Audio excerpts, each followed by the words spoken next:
Selamat pagi guys. Dari Taman Buah Ladaya. Ini adalah mangga cokanan ya. Ini sedang berbunga.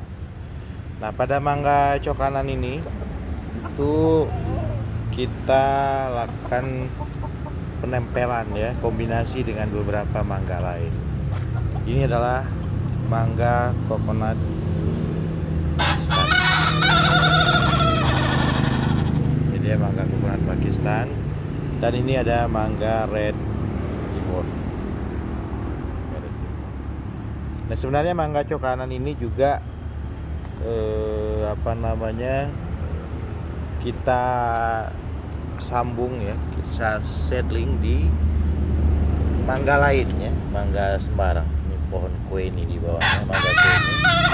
Kemudian kita sambung, dan ketika dia besar kita lakukan kombinasi beberapa mangga yang lain. Ini mangga red ivory dari Taiwan, ini juga mangga coconut Pakistan ya, aslinya dari Pakistan tapi diambil dari Thailand. Kemudian ini mangga cokanan, mangga Thailand. Nah, ini adalah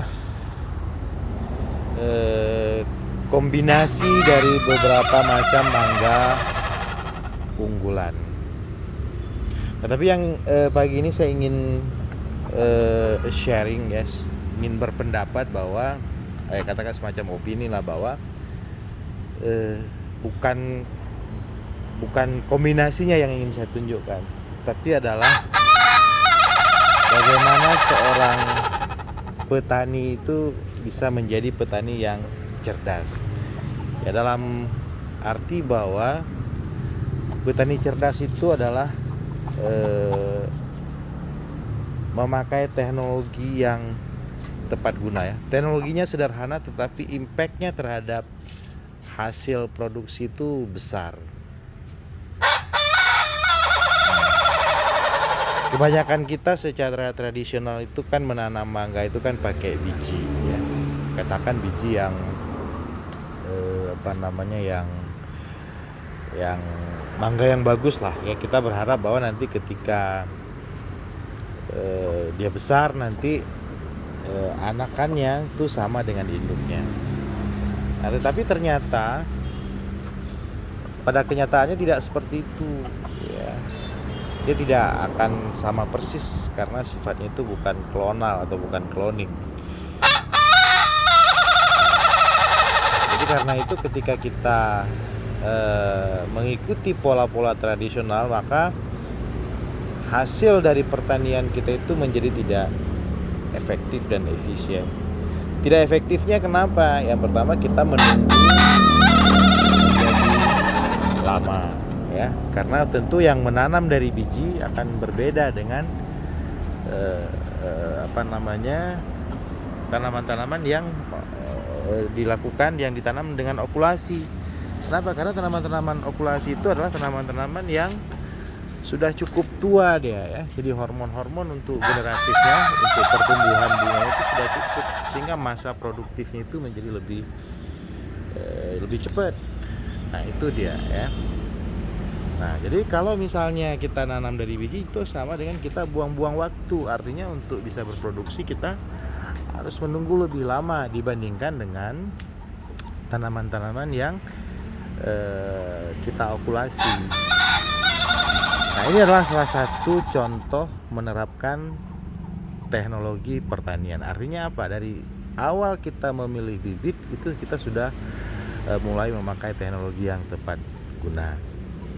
Nah, kemudian hal lain lagi ya, kalau kita misalnya menanam dari tanaman-tanaman yang diokulasi, itu hasilnya itu jadi seragam ya, sehingga kita bisa memproduksi dalam jumlah yang besar, kemudian dengan kualitasnya lebih baik dan seragam. Jadi tidak satu macam mangga ini, satu macam mangga itu, enggak. Jadi sama semuanya itu. Karena apa? Karena yang kita ambil itu adalah cloningnya.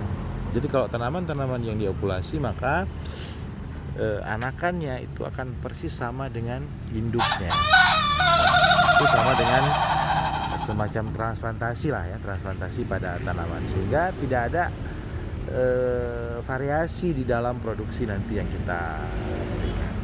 Nah, jadi karena itu ketika kita menjadi seorang petani, ya harusnya kita juga sudah mulai menerapkan prinsip-prinsip ilmu pengetahuan, prinsip-prinsip sains di dalam bertani, sehingga apa, hasil dari pertanian kita itu menjadi lebih baik, menjadi lebih efisien, ya. Dan ya tentu saja ini akan membuat kesejahteraan petani itu menjadi lebih baik. Nah, jadi memang bagaimana caranya kita memulai supaya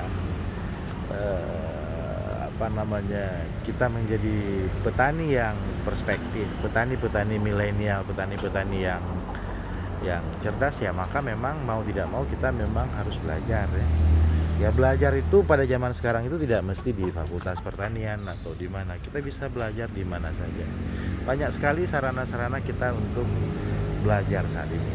Misalnya dari video tutorial, ya, pengalaman orang lain, atau buku-buku, ya bisa buku-buku e-book, ya. Jadi artinya apa? Bahwa pada saat kita ingin menjadi petani yang baik, ya tentu saja kita harus ya mengikuti juga, ya, perkembangan dari teknologi informasi, bikin network, bikin jaringan, ya.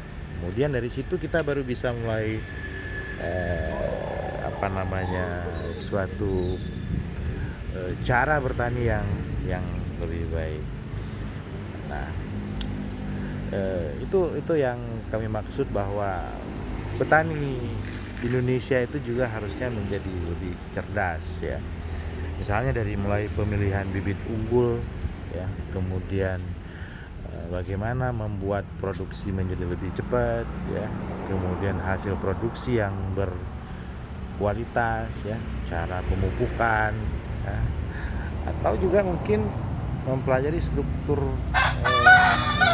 cuaca, ya, klimat, ya, karena tidak semua tanaman itu cocok pada cuaca tertentu. Jadi kita tidak usah maksa gitu, ya, harus menanam A karena orang menanam A.